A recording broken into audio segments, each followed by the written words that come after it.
வணக்கம் நண்பர்களே! நான் உங்கள் நண்பன் டி. முருகன். மீண்டும் உங்களை சந்திப்பதில் மிக்க மகிழ்ச்சி. இன்னைக்கு இந்த பகுதியில வந்துட்டு கர்நாடகாவில ஆன்டி கவ் ஸ்லேட்டர் பில்லு நிறைவேற்றியிருக்கிறாங்க சட்டசபையில. அத பத்தி கொஞ்சம் சுருக்கமா இந்த பகுதியில பார்ப்போம். இதுவரைக்கும் நம்ம சேனல நீங்க சப்ஸ்கிரைப் பண்ணலனா சப்ஸ்கிரைப் பண்ணுங்க, ஷேர் பண்ணுங்க, லைக் பண்ணுங்க. மறக்காம கமெண்ட்ஸ் பண்ணுங்க நண்பர்களே. இந்த பில்லு வந்துட்டு ஏற்கனவே நம்ம சட்டசபையில எடுத்துட்டு வந்திருக்காங்களா? இதுக்கு முன்னாடி ஏதாவது நிறைவேற்றிருக்காங்களா கர்நாடகாவுல? அ பசுவதை தடுப்புச் சட்டம்னா என்ன? அது எதெல்லாம் பாதுகாக்கும்? அதுக்கான தண்டனை எப்படி கிடைக்கும்? யார் யாருக்கு எவ்வளோ தண்டனை? அப்படின்றத பத்தி சுருக்கமா இந்த பகுதியில பார்ப்போம். வாங்க. இந்த பில் வந்துட்டு 2020ல ஏற்கனவே நிறைவேற்றப்பட்ட 2010ல பிஜேபி கவர்மெண்ட்டு சட்டசபையில நிறைவேற்றி அந்த பில்லு வந்துட்டு கவர்னர் ஒப்புதல் இல்லாம அது தோல்வி அடைந்தது நண்பர்களே! எல்லாத்துக்கும் நினைவு இருக்கலாம். திரும்ப அந்த பில்ல ரிவைஸ் பண்ணி ஒரு பில்லா இத சட்டசபையில கடந்த 9ஆம் தேதி இத பிஜேபி வந்துட்டு சட்டசபையில நிறைவேற்றிருக்கிறாங்க. இந்த இடத்துல சட்ட மசோதான்னு சொல்லலாம். அல்லது பில் அப்படின்றது வந்துட்டு ஒரு மசோதா அப்படின்றது ஒரு பில்லு டிராஃப்ட் ரெடி பண்ணி, எ அந்த இதுக்காக சட்டசபையில இவங்க மெஜாரிட்டி மூலம் நிறைவேற்றப்படுறது. இதுக்கப்புறம் கவர்னர் ஒப்புதல் கிடைச்சதுன்னா, அதுக்கப்புறம் இது சட்டமா, அதாவது ஆக்ட்டா மாறிரும். எல்லாத்துக்கும் தெரிஞ்ச விஷயம் தான் இது. இப்ப கர்நாடகாவுல பார்த்தீங்கன்னா, கீழ் சபை, மேல் சபைன்னு 2 இருக்கு. அப்ப கீழ் சபையில சட்டசபையில இத பாஸ் பண்ணிட்டாங்க. மேல் சபையிலயும் இத வந்துட்டு பாஸ் ஆயிட்டுனா, இது வந்துட்டு ஒரு சட்டமா அதுக்கப்புறம் கவர்னர் ஒப்புதல் வழங்கிட்டா, இது வந்துட்டு ஒரு சட்டமா மாறிடும். என்ன இப்படி பில் என்ன அப்படின்னு சொல்லிட்டு இந்த இதில பார்ப்போம். இந்த பில்ல வந்துட்டு பார்த்தீங்களா, எல்லா ஃபார்ம்ஸ் அதாவது எதெல்லாம் பேன் பண்றாங்க அப்படின்னா, கேட்டல் ஸ்லாட்டர் அதாவது பசுவதை தடுப்பு படுகொலை செய்யப்படுது இல்லையா? அத வந்து ஸ்லாட்டர் கொண்டு போயிடுறாங்க. கொலை செய்யப்பட்டு அத வந்துட்டு ஒரு ஆ மாசம் இந்த என்ன சொல்றது? கறி வகைகள பயன்படுத்தி அத இது பண்றாங்க. இத வந்துட்டு தான் தடுக்கணும் அப்படின்றது ஆ கவர்மெண்ட்டோடைய மெயின் பர்ப்பஸா இதில கொண்டு வந்திருக்காங்க. மேக்ஸிமம் இத ஸ்ட்ரிஞ்சன்ட் பனிஷ்மென்ட்டா பண்றாங்க. யாரு? வயலேட்டர். அதாவது இந்த இத வந்துட்டு கேட்கல அப்படின்னா, அந்த வயலேஷன் யார் பண்றாங்களோ அவங்களுக்கு கடுமையான ஒரு தண்டனை இதில வழங்கப்படும் நண்பர்களே.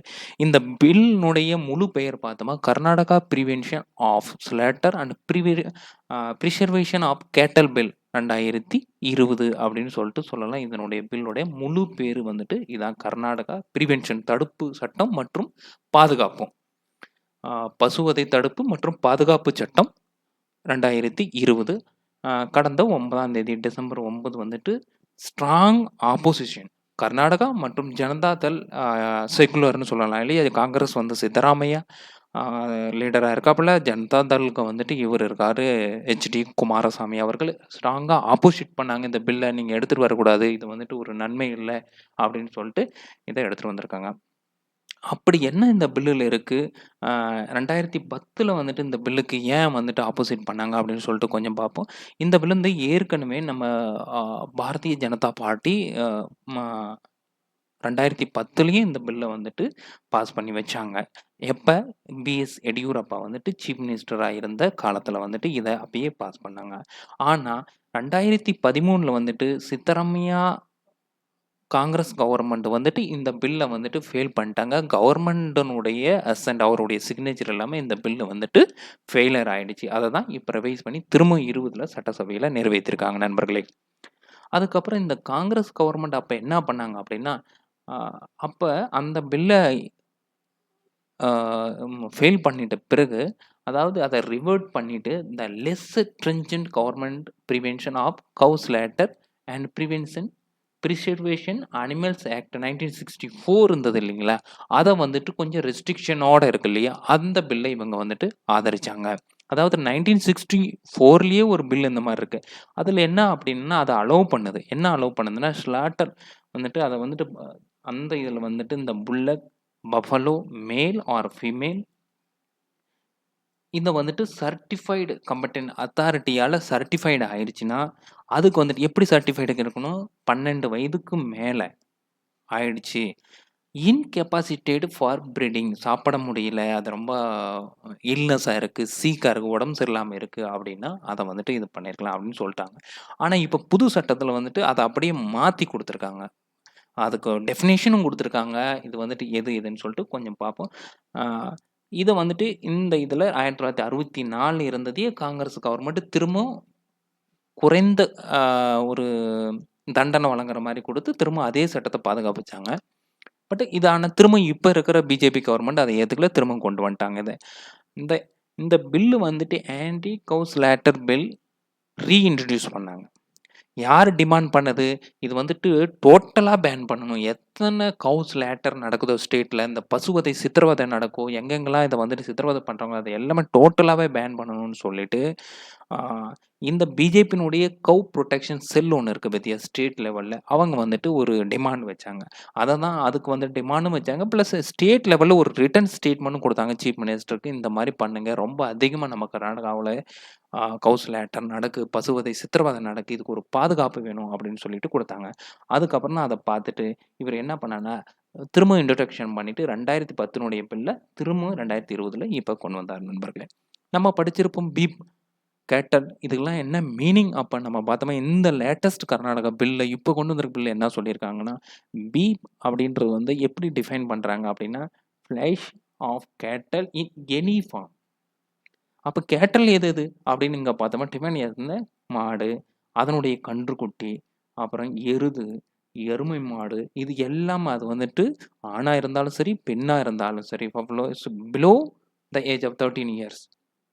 13 இயர்ஸ்க்கு குறைவா இருக்கக்கூடாது. இந்த பில் ஆல்சோ டெர்ம்ஸ் அதாவது 2வது இந்த ஒரு ஷெல்டர் வச்சிருக்காங்க பாத்தியா? அதாவது மாட வளர்த்து பாதுகாப்பு வச்சிருக்காங்க பாத்தியா? அவங்களுக்கும் வந்துட்டு இந்த இடத்துல ஒரு ரெஜிஸ்டர் பண்ணணும். எங்க? அனிமல் ஹஸ்பண்ட்ரி அண்ட் ஃபிஷர்ஸ் அதாவது கௌசாலான்னு சொல்றோம் இல்லையா? அதில ரெஜிஸ்டர் பண்ணணும். இப்ப ரொம்ப 3 பாயிண்ட் நமக்கு கிளியர் ஆயிருக்கு நண்பர்களே. பீஃப்னா என்ன? ஃபர்ஸ்ட்டு அதுக்கு ஒரு மீனிங் என்ன? அதாவது அந்த கறிக்கு என்ன மீனிங் என்ன சொல்றாங்க இந்த இடத்துல? கர்ட்டலுக்கு என்ன மீனிங் இந்த இடத்துல சொல்றாங்க? எது எதெல்லாம் அதுலேருந்து வருது? அதுக்கப்புறம் எப்ப நாம வந்துட்டு 13 இயர்ஸ்க்கு அப்புறம் தான் இத பண்ண முடியும்? ஏற்கனவே இருந்தது வந்துட்டு 12 வருஷம். இப்போ 13 வருஷம் இந்த பில்லுல புதுசா இதில குடுத்துருக்காங்க. அதில கொஞ்சம் ரெஸ்ட்ரிக்ஷன்லாம் ஆ ஆ இருந்தது. இத இத பண்ணலாம். நீங்க வந்துட்டு கொஞ்சம் இந்த பனிஷ்மென்ட் வந்துட்டு கடுமையான தண்டனை அதில கிடையாது. 1964னுடைய பில்லுல இப்ப இதில வந்து கடுமையான ஒரு தண்டனைய இங்க கொண்டு வராங்க. 2வது யார் இத வந்துட்டு ஒரு பவர் யாருக்கு இந்த இடத்துல குடுக்குறாங்க? யார் யாரெல்லாம் சர்ச் பண்ண முடியும்? அந்த மாரி நடக்குது, அந்த மாரி ஏரியாவுல அப்படின்னு பார்த்தீங்கன்னா, மினிமம் அந்த ரேங்க் அதாவது போலீஸ் ஆஃபீசரா ஒருத்தர் இருக்காங்கன்னா, சப் இன்ஸ்பெக்டர் குறைஞ்சபட்சம் அவரு சப் இன்ஸ்பெக்டரா இருக்கணும். அதுக்கு எபோவ்ல. காம்பட்டன்ட் அத்தாரிட்டி அவரு தான். அவரு வந்துட்டு எங்கனாலும் போயிட்டு பவர் இருக்கு. அவரு சர்ச் பண்ணி அந்த பிரிமிஸ் அந்த கேம்பஸ்ல அங்க இருக்கிற சரவுண்டிங் ஏரியாவுல சீஸ் பண்ணலாம். எந்த மாட்டு வகைகள் அந்த மாரி மெட்டீரியல் அதாவது எத்தன மாடுகள் எல்லாம் வச்சிருந்தாலும் சரி, அதனுடைய யூஸ் பண்ற சிலட்டர் ஆ கொ சித்திரவதை பண்றதுக்கு ஒரு மெட்டீரியல்லாம் யூஸ் பண்றாங்கல்ல அது. அத மாரி அந்த மாரி கமிட் பண்ற ஒரு தண்டனை மாரி ஒரு இது இருந்துச்சுன்னா, எல்லாத்தையுமே சீஸ் பண்ற பவர் சப் இன்ஸ்பெக்டருக்கு இந்த இடத்துல குடுத்துருக்காங்க. அந்த மாரி சீஸ் பண்ண இது எல்லாமே ரிப்போர்ட்டட் எஸ்டிஎம் கிட்ட அதுக்கப்புறம் ஒரு டிலே இல்லாம அவரு ரிப்போர்ட் பண்ண முடியும் நண்பர்களே. அதுக்கப்புறம் இங்க பார்த்தீங்கன்னா, பெனால்டிலாம் எப்படி இருக்கு பார்த்தீங்கன்னா, நீங்க பசுவதை அ பசு அந்த சித்திரவதை சட்டத்தில வந்துட்டு இது வந்து கோகனிசபிள் அதாவது வாரண்டே இல்லாம நீங்க வந்துட்டு அரெஸ்ட் பண்ண முடியும். இது ஒரு கோகனிசபிள் ஆஃபென்ஸ். அந்த வயலேட்டர் வந்து can be attack 3 to 7 years imprisonment அதாவது 3லிருந்து 7 வருஷம் வரைக்கும் ஜெயில் தண்டனை கிடைக்கிறதுக்கான இதில ஒரு ப்ரோதான் இருக்கு நண்பர்களே. 2வது பெனால்டி எங்க இருக்கும் அப்படின்னு பார்த்தீங்கன்னா, ஃபர்ஸ்ட் டைம் பண்ணாரு அப்படின்னா 50,000லிருந்து 5,00,000 வரைக்கும் அவங்ககிட்ட வசூல் பண்ண முடியும். First offence.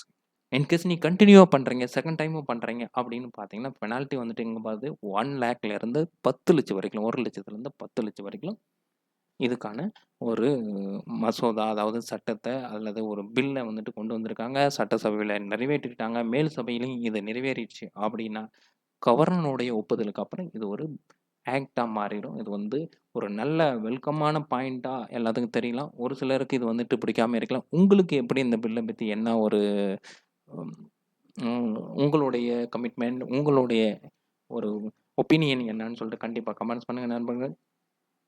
சரியா நண்பர்களே, மீண்டும் ஒரு நல்ல தலைப்புடன் சந்திப்போம். நன்றி, வணக்கம்.